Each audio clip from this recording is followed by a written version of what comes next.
Baik, Assalamualaikum warahmatullahi wabarakatuh. Eh, Kali ini kita akan membahas tentang surveillance epidemiologi. Jadi, bagaimana tentang cara-cara melakukan surveillance pada bidang epidemiologi di bidang kesehatan ya. Jadi, perkenalkan saya Siwi Wijayanti dari dosen Prodi Kesmas Unsud. Nah, kita akan membahas tentang apa sih surveillance, kemudian tahapan-tahapan surveillance, data-data ataupun jenis surveillance. Nah, apa sih surveillance itu? Nah, menurut WHO, surveillance adalah merupakan proses pengumpulan, pengolahan, analisis, dan interpretasi data secara sistematik, ini typo, sistematik dan terus-menerus, serta penyebaran informasi kepada unit yang membutuhkan untuk dapat mengambil tindakan. Jadi ada dua kata kunci. Jadi ada beberapa. Jadi kalau kita sederhanakan bahasanya, surveillance adalah pengumpulan data yang dilakukan secara yang pertama kata kuncinya adalah sistematis karena ada langkah-langkahnya sistematis dan terus-menerus. Ini dilakukan secara terus-menerus gitu. Sebagai mungkin bisa kalian bayangkan misalnya yang melakukan surveillance ini adalah dinas-dinas kesehatan. Biasanya mereka mengumpulkan data seperti data-data penyakit menular, kemudian ada cakupan ASI, kemudian data stunting, data-data misalnya balita gizi buruk dan sebagainya. Itu dilakukan terus-menerus ya. Nah, ini yang dimaksud dengan surveillance, pengumpulan data. Pengumpulan kemudian diolah, dianalisis, diinterpretasi ya. Jadi surveillance seperti itu. Jadi secara sederhana surveillance adalah kegiatan yang pengumpulan data yang dilakukan secara sistematik dan terus-menerus.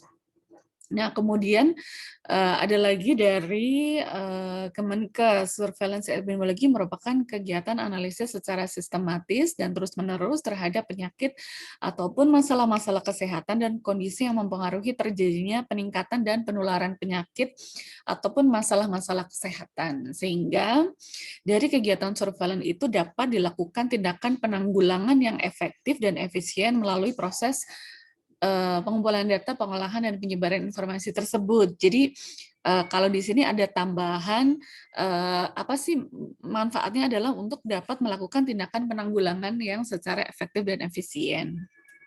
Nah, ini kenapa sih kita harus melakukan surveillance atau tujuan surveillance itu apa gitu. Jadi ada tujuan umum, ada tujuan khusus. Tujuan umum surveillance memberikan informasi tepat waktu tentang masalah kesehatan di suatu masyarakat atau populasi. Sehingga penyakit dan faktor risiko dapat dideteksi dini dan dapat dilakukan respon pelayanan kesehatan yang lebih efektif. Jadi informasi yang tepat waktu karena dilakukan secara terus-menerus kan ada data yang berkala. Jadi adanya data yang valid, data yang akurat itu merupakan satu dasar yang sangat penting dalam misalnya penyusunan program, implementasi program ataupun evaluasi. Jadi itu gunanya surveillance. Ada data yang secara terus-menerus ada ya. Itu sangat penting untuk di satu instansi ataupun di suatu wilayah untuk terkait menyelesaikan permasalahan kesehatan. Kemudian untuk tujuan khusus dari surveillance ini, yang pertama memonitor kecenderungan penyakit atau tren penyakit, mendeteksi perubahan mendadak insidensi penyakit ataupun mendeteksi dini KLB atau outbreak. Karena biasanya misalnya data penyakit berapa gitu ya, tetapi ketika ada satu waktu kemudian itu meningkat secara signifikan gitu kan, itu ada kita punya datanya biasanya berapa sih penyakitnya, kemudian ketika itu tiba-tiba meningkat, itu berarti ada mungkin kita harus waspada misalnya terjadi KLB. Kemudian ada memantau kesehatan masyarakat ataupun populasi, menaksir besarnya beban penyakit atau disease burden pada masyarakat, menentukan kebutuhan kesehatan prioritas, membantu perencanaan, implementasi, monitoring, dan evaluasi program kesehatan, mengevaluasi cakupan dan efektivitas program kesehatan, serta mengidentifikasi kebutuhan riset. Jadi dari sini banyak ya tujuan-tujuan surveillance. Kenapa sih kita harus melakukan kegiatan pengumpulan data yang secara sistematis dan terus-menerus secara berkala? Ini memang sangat berguna. Nah, ini misalnya tujuan surveillance untuk memonitoring, jadi memonitor kemampuan program TB untuk memastikan penyelesaian pengobatan dan kesembuhan misalnya. TB ini kan kita tahu bahwa untuk pengobatannya memerlukan waktu yang lumayan panjang ya. Misalnya untuk yang normal, TB biasa, TB aktif itu sekitar 6 bulan. Kemudian ada yang namanya multiple drug resistance TB itu bisa mencapai 2 tahun. Jadi harus ada pemantauan. Jadi ada pengumpulan data. Berapa sih kasusnya, berapa yang sudah selesai, berapa yang sembuh, atau misalnya ada yang kambuh gitu, atau ada yang tidak sembuh, ada yang resisten obat dan lain-lain. Nah, ini kan sangat berguna untuk nanti implementasi bagaimana program selanjutnya untuk menyelesaikan satu masalah kesehatan. Oke, itu tentang surveillance ya. Kemudian ada dua jenis surveillance. Jadi ada surveillance aktif, ada surveillance pasif. Jadi surveillance aktif itu menggunakan petugas khusus surveillance untuk ada kunjungan berkala ke lapangan, ke desa, tempat praktek, rumah sakit, puskesmas, dan lain-lain. Jadi misalnya kita mau mengumpulkan data apa, ada petugas khusus yang kita berikan tugas untuk mengumpulkan data-data di lapangan. Itu kalau surveillance aktif, kita harus tahu kita mau mengumpulkan data apa, kemudian sumber dayanya berapa. Untuk sumber daya itu maksudnya stafnya, petugasnya, kemudian sarana prasarana, alat pengumpulan data ya, jadi harus tahu juga. Kemudian ada yang namanya surveillance pasif. Kalau aktif kita langsung petugasnya langsung ke lapangan. Kalau surveillance pasif itu memantau penyakit secara pasif dengan menggunakan data penyakit yang dilaporkan yang tersedia di fasilitas pelayanan kesehatan. Nah, itu kalau pasif itu biasanya hanya mengumpulkan misalnya data sudah ada di puskesmas, data sudah ada di desa ya, ada posyandu, ada bidan desa, kemudian ada di rumah sakit gitu. Kemudian dilaporkan. Misalnya ada yang setiap bulan itu melaporkan ada penyakit-penyakit tertentu, kemudian ada formnya, kemudian dilaporkan ke Dinas Kesehatan secara berkala setiap bulannya. Nah, itu kalau pasif. Jadi kalau pasif itu hanya menunggu laporan atau data yang ada di fasilitas-fasilitas kesehatan, kemudian dikumpulkan, kemudian direkap, diolah datanya, itu pasif. Ya, semoga bisa membedakan antara pasif dan aktif. Kalau aktif kita ada petugas langsung yang turun ke lapangan, misalnya ada riset kesehatan dasar, ada survei apa ya yang tahunan, sensus penduduknya seperti itu. Itu kayak contoh dari surveillance aktif. Atau bisa saja misalnya dari petugas kesehatan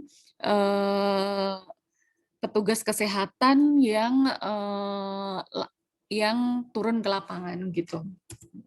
Nah, kemudian ada ciri-cirinya ya. Di sini ada ciri-ciri surveillance aktif. Unit surveillance melakukan screening dari pengambilan data dari rumah ke rumah sehingga tidak ada kasus yang lepas dari pendataan.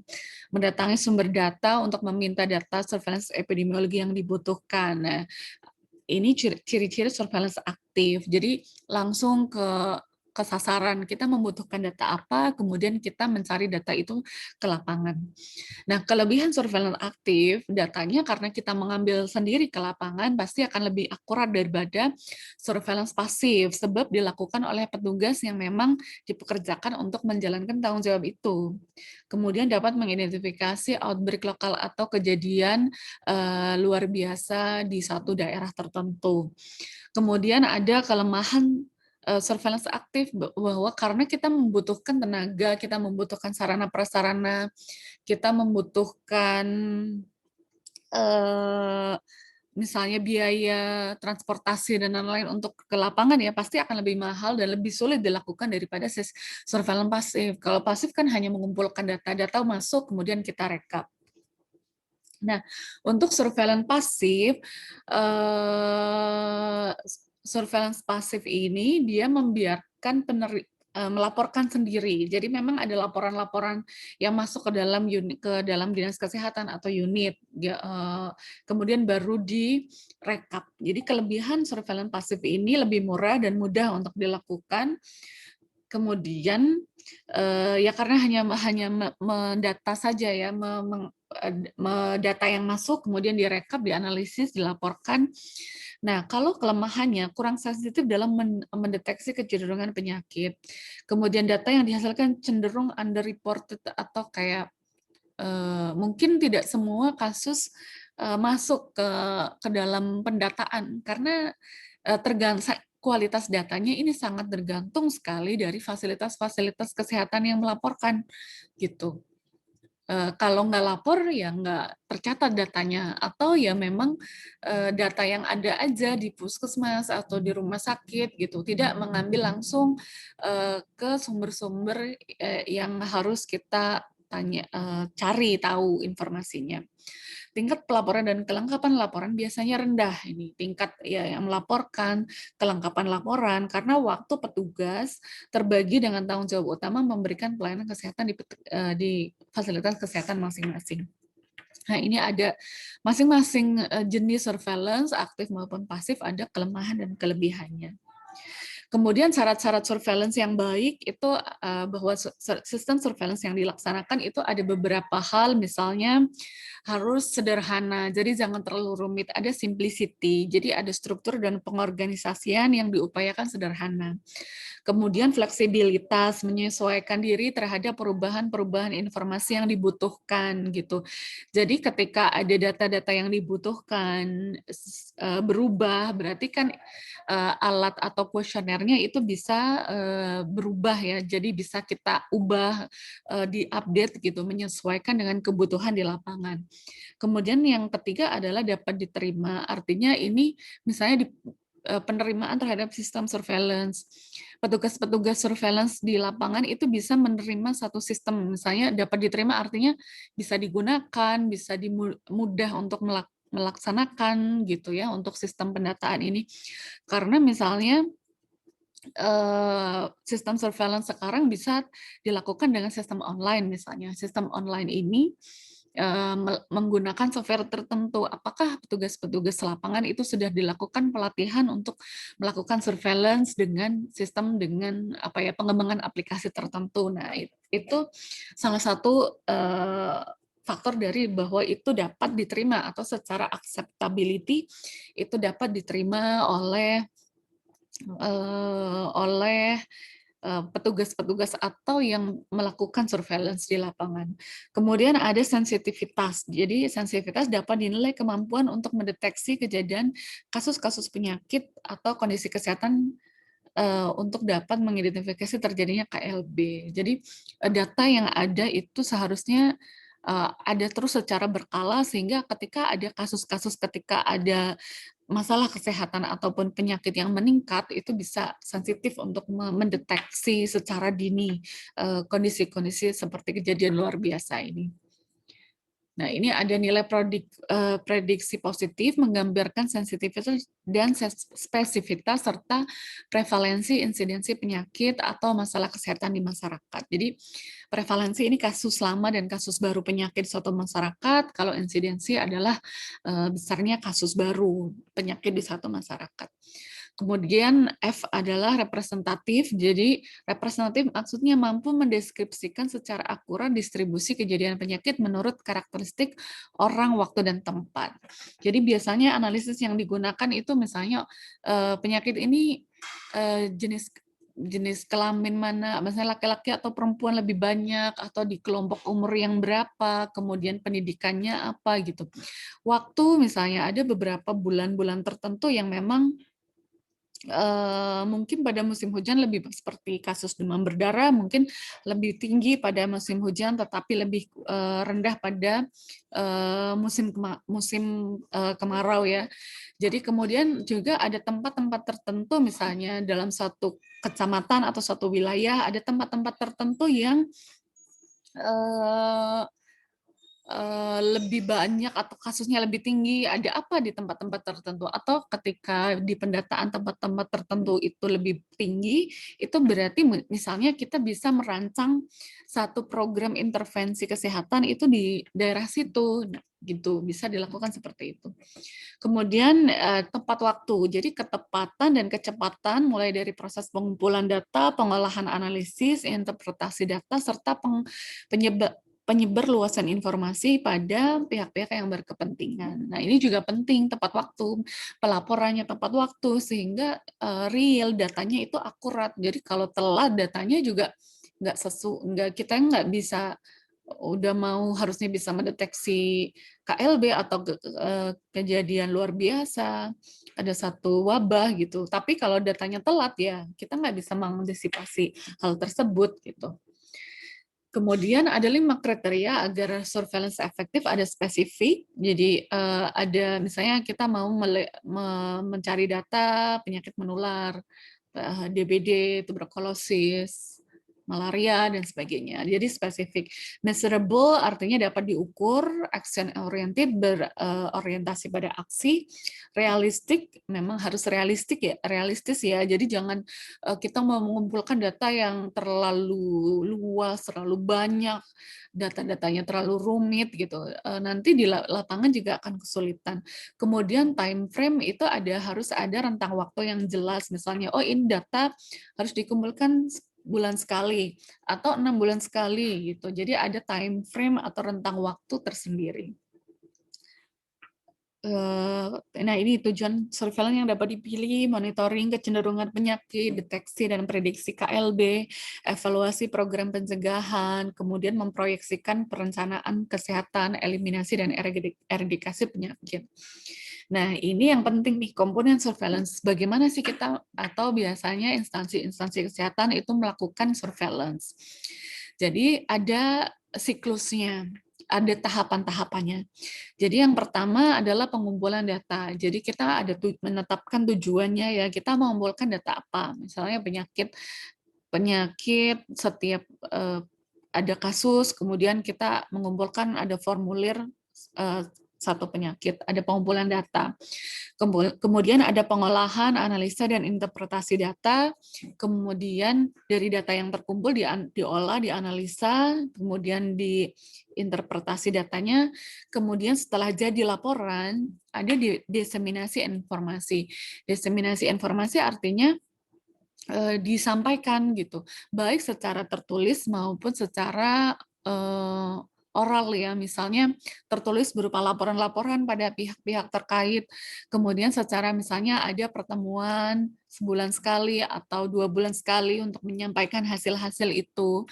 Yang menyampaikan itu bisa pada pimpinannya, bisa pada sesama misalnya puskesmas, pada desa, masing-masing desa ini loh hasilnya, datanya seperti ini yang harus dilakukan gitu. Temuan di lapangan gitu. Setelah informasi itu tersebar, itu ada feedback. Feedback itu umpan balik. Jadi harusnya surveillance ini ketika sudah ada laporan, informasi itu ada, itu jangan dibiarkan laporan itu numpuk aja, udah dilakukan pengumpulan, dilakukan analisis, dilakukan diseminasi informasi sudah, ya nggak akan bisa ada manfaatnya gitu. Manfaatnya terjadi ketika ada umpan balik dan juga ada tindakan. Ada umpan balik artinya, ada misalnya daerah-daerah tertentu yang tinggi masih angka penyakit apa gitu kan. Kemudian harus kita ada dirancang satu program misalnya di daerah-daerah ini harus lebih intensif, kemudian disusun program-program untuk bisa menanggulangi satu permasalahan kesehatan di suatu daerah ini. Nah, misalnya contohnya seperti itu. Jadi ada feedback, ada umpan balik, kemudian ada tindakan langsung. Jadi ada action, ada apa yang dilakukan untuk menindaklanjuti hasil dari surveillance. Kayak gitu terus. Jadi surveillance kan dilakukan secara terus-menerus sehingga ada terasa manfaatnya. Ini contohnya sama aja gitu kan, ada pelaporan data, analisis interpretasi, ada informasi, ada umpan balik gitu ya. Jadi diharapkan itu bisa bermanfaat nanti di masyarakat. Nah, ini kita coba di satu-satu komponennya. Pengumpulan data. Jadi data yang dikumpulkan adalah data epidemiologi yang jelas, tepat, dan ada hubungannya dengan penyakit yang bersangkutan. Tujuannya adalah untuk menentukan kelompok populasi yang memiliki resiko terbesar terhadap penyakit. Jadi ada menentukan sumber infeksi, jenis penyebab penyakit, mencatat penyakit secara keseluruhan, memastikan sifat dasar suatu wabah, sumbernya, cara penularan. Nah, itu bisa dilakukan dengan pengumpulan data. Nah, data apa saja yang dikumpulkan itu bisa bermacam-macam. Jadi ada data kematian, mortalitas, data beban penyakit atau morbiditas, pemeriksaan laboratorium, laporan penyakit, penyelidikan peristiwa penyakit, penyidikan KLB, survei ya, jadi kayak angka bebas jentik boleh itu, survei penyakit, survei vektor, survei reservoir, penyelidikan tentang distribusi vektor dan reservoir, penggunaan obat, serum, vaksin gitu kan, seperti yang sekarang ini ada vaksin COVID gitu. Data kependudukan dan lingkungan juga penting untuk dilakukan. Kemudian untuk alat pengumpulan data di surveillance itu ada misalnya kita melakukan dengan kalau ada kuesioner, jadi ada pertanyaan untuk mendapatkan data yang diperlukan. Jadi misalnya kita merancang kuesioner tertentu, pertanyaannya, datanya apa saja yang kita butuhkan, dari kalau misalnya kita melakukan surveillance aktif, kita membuat satu kuesioner. Data-data apa saja sih yang kita butuhkan di lapangan gitu. Kemudian untuk data sekunder itu ada pencatatan-pencatatan rutin, pencatatan kematian kelahiran, laporan insidensi penyakit, data demografi, survei cepat, investigasi wabah dan lain-lain. Nah, itu bisa ya data sekunder itu bisa dari mana saja sumbernya bisa kita kumpulkan dari desa, dari puskesmas, dari rumah sakit itu juga bisa dilakukan sebagai alat pengumpulan data. Kemudian ada kompilasi, analisis, dan interpretasi data. Data yang sudah dikumpulkan, selanjutnya dikompilasi, dianalisis, biasanya secara deskriptif ya, berdasarkan orang, tempat, waktu. Variabelnya yang biasa dilakukan untuk analisis deskriptif, orang, tempat, waktu. Nah, kemudian hasil analisa bisa ditampilkan dalam bentuk tabel, grafik, atau peta gitu ya, sehingga bisa mudah dibaca di informasi dapat ditangkap oleh sasarannya atau ini mau dilaporkan ke siapa, atau misalnya kalau kalian lihat di puskesmas ataupun dinas ada tabel yang tabel ataupun grafik yang dipasang, itu juga salah satu bentuk laporan dari surveillance gitu. Dari hasil analisis selanjutnya dibuat saran bagaimana menentukan tindakan dalam menghadapi masalah yang baru. Jadi kunci keberhasilannya itu data yang lengkap, data yang tepat, dan tahu cara memanfaatkannya. Nah, ini untuk pengolahan, analisis, dan interpretasi. Ini tujuan-tujuannya ya, variabel-variabel yang dapat menggambarkan masalah, faktor-faktor yang bisa mempengaruhi suatu permasalahan kesehatan, tujuan dari sistem surveillance gitu. Analisis data bisa deskriptif, bisa analitik, tapi sebagian besar memang lebih banyak deskriptif. Nah, ini yang tadi, yang penyebarluasan atau diseminasi dan umpan balik. Jadi setelah dianalisis, kemudian disebarkan pada unit-unit terkait berupa laporan pada atasan ataupun lintas sektor terkait informasi lebih lanjut. Nah, manfaat dari penyebaran luasan informasi adalah mendapatkan respon. Jadi ketika hasil surveillance itu dilaporkan atau diseminasikan, harapannya ada respon dari instansi terkait tersebut. Metode yang dapat digunakan untuk penyebarluasan informasi bisa tertulis, bisa verbal yang tadi itu tertulis dalam satu laporan, kemudian disebarluaskan, kemudian verbal dalam rapat, gitu, ataupun bisa dalam media cetak, media elektronik juga bisa dilakukan. Nah, ini feedback atau umpan balik. Umpan balik dilakukan untuk meningkatkan kualitas dan memelihara kesinambungan pelaporan, kelengkapan, dan ketepatan waktu serta analisis terhadap laporan. Jadi, frekuensi umpan balik pada masing-masing tingkat administrasi minimal 2 kali dalam setahun. Jadi, salah satu komponen yang penting dalam surveillance adalah umpan balik. Jadi, jangan yang tadi yang saya sampaikan bahwa jangan sampai laporan ditumpuk saja kemudian tidak ada umpan baliknya. Bentuk umpan balik ringkasan informasi, korektif laporan yang dikirimkan ataupun langsung menyampaikan masukan, saran gitu. Dikirimkan kepada instansi pemberi laporan. Nah, itu komponen-komponen tahapan surveillance. Kemudian ketika kita mau melakukan surveillance, kita misalnya mengembangkan desain sistem ya, bisa dilakukan ada tahapannya, menetapkan tujuannya. Misalnya tujuan kita mau mengumpulkan data-data apa saja sih, kemudian ada mengembangkan definisi kasus.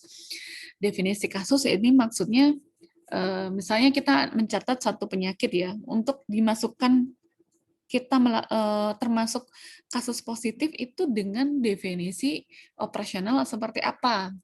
Misalnya saja yang sedang tren yang sekarang misalnya penyakit COVID-19 yang tercatat sebagai kasus itu yang dengan definisi operasional seperti apa.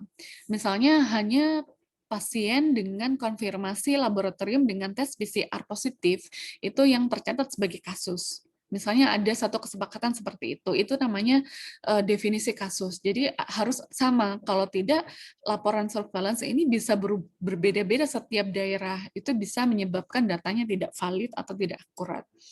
Kemudian ada menentukan sumber data, alat pengumpulan data, dan mekanisme laporan, kemudian melakukan analisis dan presentasi data, mengembangkan mekanisme umpan balik dan diseminasi, tadi yang sudah saya sampaikan juga. Kemudian ada pembagian tugas surveillance pada staf-staf yang melaksanakan, kemudian juga melakukan evaluasi sistemnya apakah sudah berjalan dengan baik atau ada kendala-kendala di lapangan seperti apa, maka perlu dilakukan evaluasi surveillance. Nah, kemudian sumber data surveillance dari mana? Itu tadi kalau pasti bisa dari rumah sakit, bisa dari puskesmas, bisa dari bidan desa. Kalau surveillance aktif, itu dari data yang bisa diambil langsung pada sasaran. Itu saja untuk surveillance epidemiologi ya. Jadi mudah-mudahan ada informasi yang dapat didapatkan dari materi surveillance epidemiologi ini. Bagaimana tadi, pertama adalah tentang konsep surveillance seperti apa, kemudian manfaat tujuannya ya, tujuan manfaat surveillance, kemudian ada jenisnya, ada surveillance pasif, ada surveillance aktif sama pasif, di mana aktif dan pasif itu masing-masing punya perbedaan mekanisme, kemudian ada kelemahan dan keunggulannya masing-masing. Kemudian ada komponen tahapan surveillance yang dilakukan dari pengumpulan data, ada analisis, ada pelaporan, diseminasi ya, melaporkan laporan surveillance, kemudian ada feedback, ada tindak lanjut yang harus dilakukan secara terus-menerus. Itu tadi ada beberapa hal secara rinci yang sudah saya jelaskan. Mungkin itu saja untuk materi surveillance epidemiologi hari ini. Terima kasih. Assalamualaikum warahmatullahi wabarakatuh.